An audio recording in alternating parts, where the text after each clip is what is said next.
Hello and welcome back to my kitchen. This is Elderberry by Elizabeth. My name's Elizabeth and today I want to show you my recipe for homemade sauerkraut.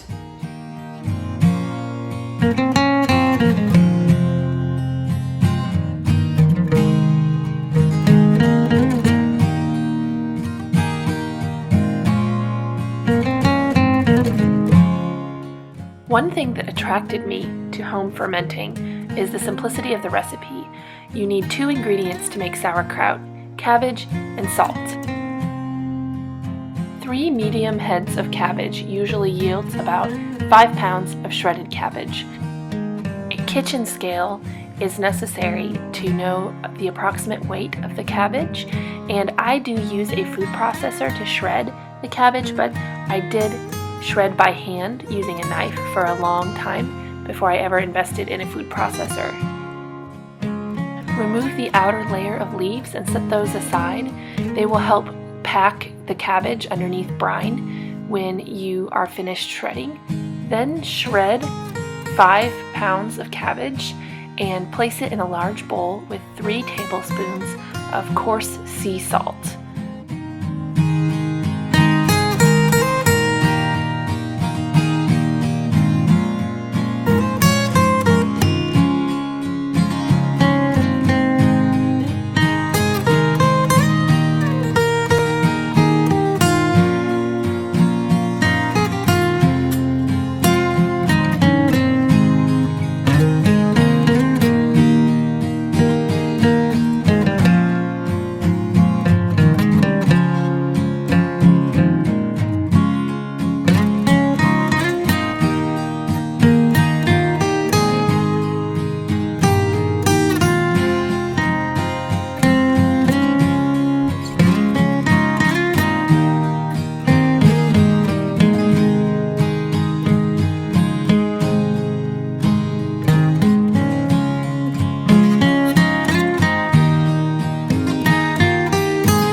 It's easiest to add the salt as you add the cabbage, kind of layer by layer by layer. But if you don't have the foresight to get everything measured out ahead of time and ready to go for the cabbage, you can just add it all at once and then try to coat the cabbage with the salt and let it stand for a few minutes. The salt will begin to draw the water out of the cabbage and it will create a brine. You will need to knead the mixture with your hands to help this process along, and when you get a good amount of juice, brine, in the bottom of the bowl, you know you're ready to start trying to pack your cabbage into jars.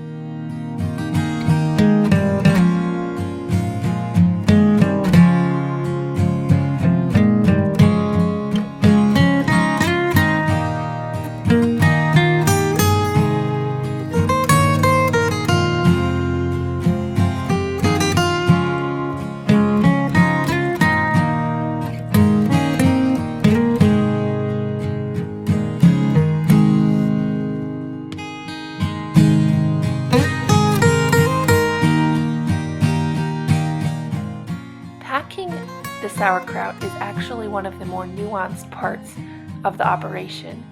I don't fill the jars all the way to the top. This is because as the sauerkraut will ferment, it will bubble and create gas, and you will have a little mini explosion on your hands. I'm okay with having some inefficiency and not using up all my space in exchange for having less mess. This way I don't have to worry about putting a pan down underneath the jars to keep the liquid from escaping.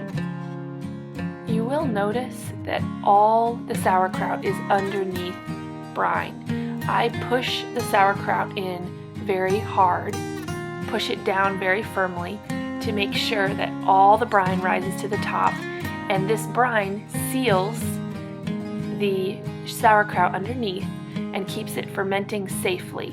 You must always keep the sauerkraut covered by the brine.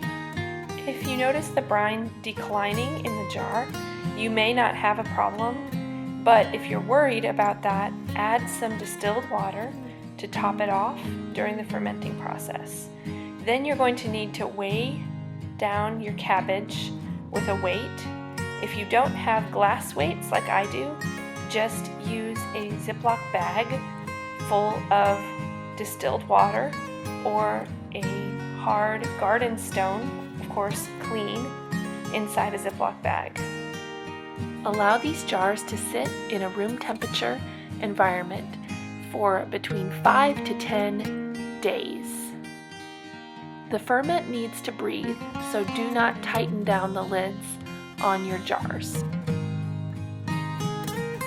Well, it's been a week and a half. I actually left these on the counter for 10 days while we were out of town, so this is a long time in the making. Whenever you get to the point where you sniff the jar and you like the way it smells, it's time to take out the weights. And of course, one's gonna get stuck. Then you take out the cabbage leaves on top, and these get discarded. Then the remaining sauerkraut, oh, smells great, goes in the fridge. You can keep it there for 2 to 3 weeks.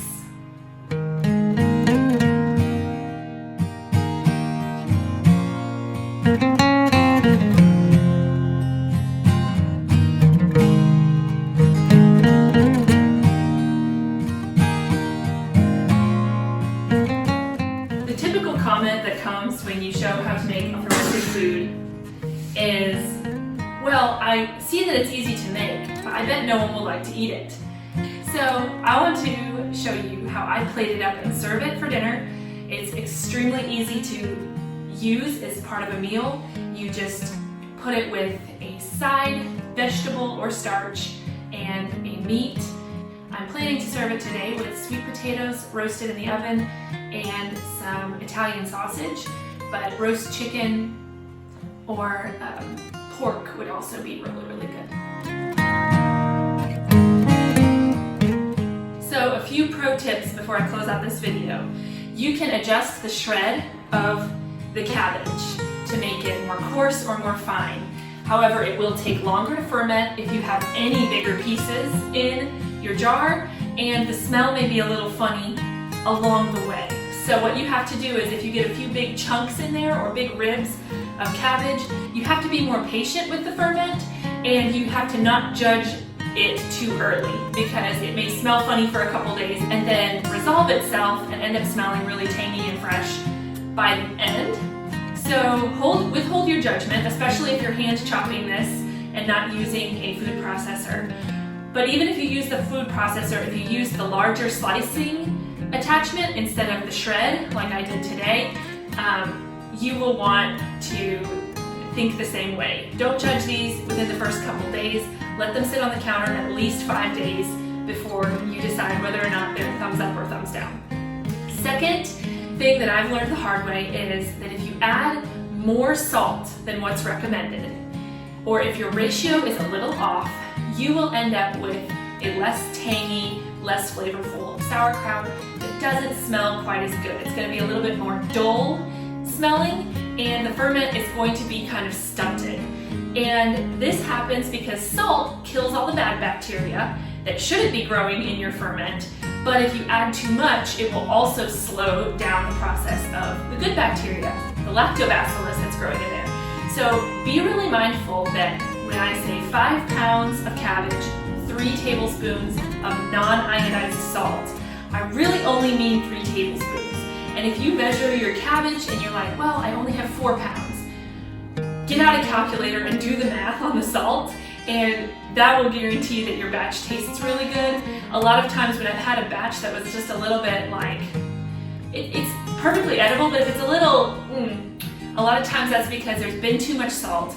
Because you know, the way we think is, well, salt kills the bacteria, so if you add a little extra, it'll be a little bit safer to eat. And so it can't hurt to add a little extra, so go on the safe side. If you go on the safe side, you're going to compromise the flavor. The only other thing I really need to warn you about is that you cannot add tap water to this while it ferments. Tap water contains chlorine. Chlorine kills all the bacteria that's in it. This will ruin the flavor. You will notice your entire jar wilt completely because of the chlorine, because all that bacteria has been killed and the ferment is gone. So I don't add anything to these. They have enough of their own brine, but if you start to notice the brine sinking down, you need to add just a little bit of distilled water or purified water. Make sure there's no chlorine, and the other thing you need to make sure is no iodine in the salt. Iodine is antibacterial. It will kill your ferment. So those are the main pitfalls that I've found. Adding too much salt, adding water that is chlorinated to the ferment, and varying your shredding size, and then thinking that it failed before it really fails. Well, I hope you enjoyed that video. If you did, please like it, share it with your friends, and don't forget to check out my page, Elderberry by Elizabeth, for more weekly gardening and home kitchen updates. I hope you enjoyed this.